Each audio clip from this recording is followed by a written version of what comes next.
Now, moving on to how the families of the missing passengers are coping with the situation and the search and rescue operation going on, Arirang News' Song Ji-sun joins us in the studio.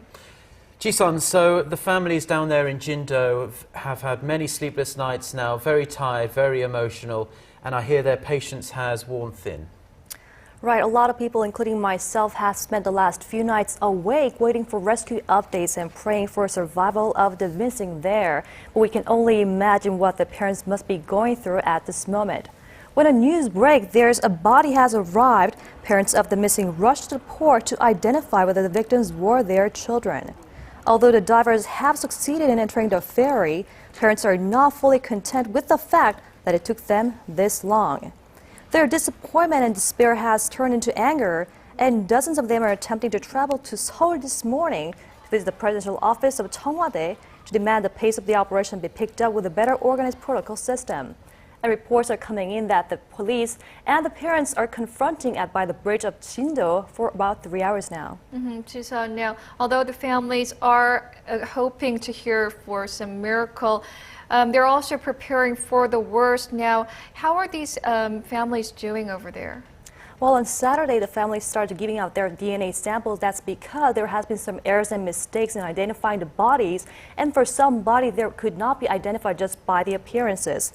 And of course, their physical and mental conditions of the parents and the families is a big concern, as many have spent sleepless nights under intense stress, most of them unable to eat, crying and crying. And several of them have been already hospitalized, and many have fainted when identifying the bodies, and when it's confirmed it's their children, they mostly passed out too. Yeah, extremely emotional time. Like I say, we can't imagine what they're feeling down there. There is some difference in opinion, though, on whether to raise the ferry within the group of parents. Right. What we should consider right now is that the ferry has sunk completely underwater for over a day now. And this is because of the oil from this Seoul ferry is leaking, and that's about 200,000 liters or tons of oil. And that was in part what kept the ferry at least a tad afloat in the water, since the oil is lighter than the water.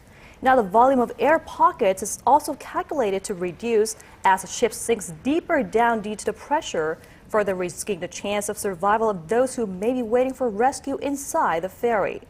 While families of the missing still put rescue operation first in priority, it is reported that the families are divided on when to lift the vessel using the cranes, because that would mean the end of rescue and the beginning of the recovery operation.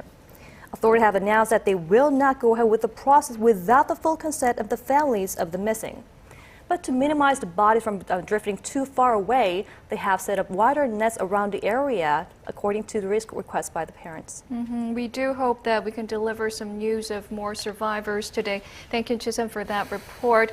Now, this news just coming in, authorities have confirmed that the death toll has risen to 49 at the site. So we'll be having more updates on this later with our Lian at Paengmok Harbor.